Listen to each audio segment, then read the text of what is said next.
Ya tengo a Diana García, investigadora de Mexicanos contra la Corrupción y la Impunidad. En esta ocasión vamos a hablar de el tablero de la impunidad. Diana, ¿cómo estás? Buenas tardes. Hola, Soledad, buenas tardes, muy bien, gracias por la invitación. Diana, vamos a ver, primero que nada, ¿cómo sacan el tablero de la impunidad? Que ustedes ahí, en Mexicanos contra la Corrupción, dicen desarmar la corrupción, el tablero de la impunidad. Ni en los grandes casos de corrupción se ha acabado la impunidad. ¿A qué se refieren, Diana? Exacto, este proyecto nace desde la necesidad de analizar cómo ha funcionado la política para combatir la corrupción y la impunidad, tanto en este sexenio como en el sexenio pasado.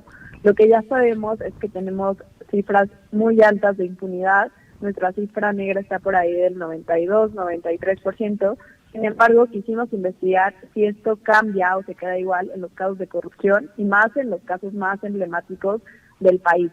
Entonces analizamos 16 casos, 9 son del sexenio actual y 7 son del sexenio pasado, y investigamos a las personas presuntamente involucradas para saber si ha habido sentencias en materia penal o si ha habido sanciones en materia administrativa, para saber si es que en realidad cuando los servidores públicos realizan actos de corrupción, si estos sí son investigados y sancionados o si simplemente se quedan de nuevo en total impunidad.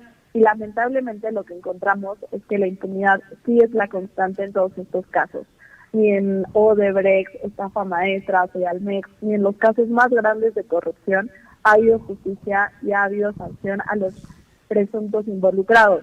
Por ejemplo, encontramos que en promedio estos casos tienen un avance únicamente del 24%, cuando el 100% es una sanción administrativa o una sentencia en materia penal. Entonces esto nos dice que ni siquiera vamos a la mitad, apenas vamos a un cuarto de este camino por recorrer para combatir la impunidad. Uh-huh. Ahora, mencionas nueve casos del actual sexenio y 7 del pasado. Por ejemplo, Odebrecht, la estafa maestra, no sé cuáles otras de sexenios pasados. Exacto, sobre el sexenio pasado analizamos la estafa maestra, Odebrecht, agronitrogenados, Operación Zafiro, los diezmos de Delfina Gómez en Texcoco, también el caso de Pegasus y los desvíos en los centros de desarrollo infantil en Nuevo León. ¿Y del actual? Del actual analizamos el caso de Segalmex, que es el caso en el que se ha documentado el mayor desvío en la historia del país, también la línea 12 del metro.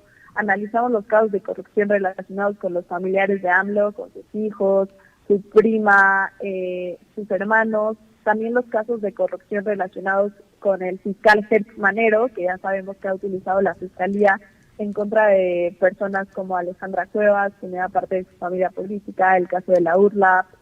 También tenemos el caso de corrupción en la CONADE, que ahorita está supersonado, el caso del superdelegado Carlos Lomelí en Jalisco. En materia privada tenemos el caso de Cruz Azul y también tenemos moches en el DIF y la corrupción que ha habido dentro del instituto para devolverle al pueblo lo robado. Uh-huh. En conclusión, podemos llegar a eso, a la conclusión, a coincidir en que antes como antes y ahora como ahora, lo que prevalece, no lo que prevalece, los casos de corrupción y de impunidad se siguen presentando, Diana. Así es.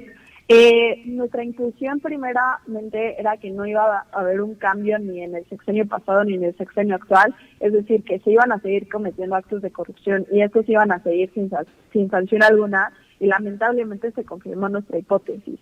También un dato alarmante es que pareciera ser que el sexenio actual, que llegó con esta bandera de combatir la corrupción y la impunidad, de investigar los casos de corrupción del sexenio de Peña Nieto, como la estafa maestra, sancionar a los presuntos responsables, pues la realidad es que eso se quedó únicamente en narrativa de campaña, porque ahorita ya estamos a punto de terminar el sexenio y lo que hemos encontrado es que tampoco las autoridades actuales se han enfocado en investigar y sancionar a los presuntos responsables de todos estos casos que te mencioné, que son del sexenio de Peña Nieto, que en principio diríamos que debieron haberlos investigado, y en todos estos casos del sexenio anterior, por ejemplo, en la estafa maestra no hay ni una sentencia penal.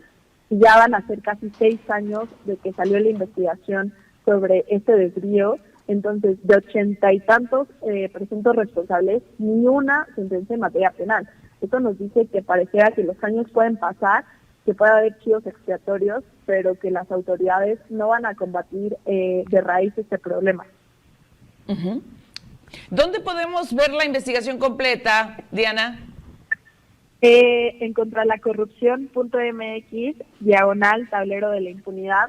Ahí pueden encontrar toda la información sobre estos casos, pueden comparar cuál ha sido el avance de uno, de otro, cuáles han sido los aciertos, si es que las autoridades han tenido algunos, y también cuáles son los mayores retos que enfrentamos para combatir este problema a nivel nacional. Excelente. Muchísimas gracias, como siempre, por la disposición para respondernos. Gracias a ustedes. Que tengan lindo día. Igual a ustedes, muchas gracias. Vamos a la pausa.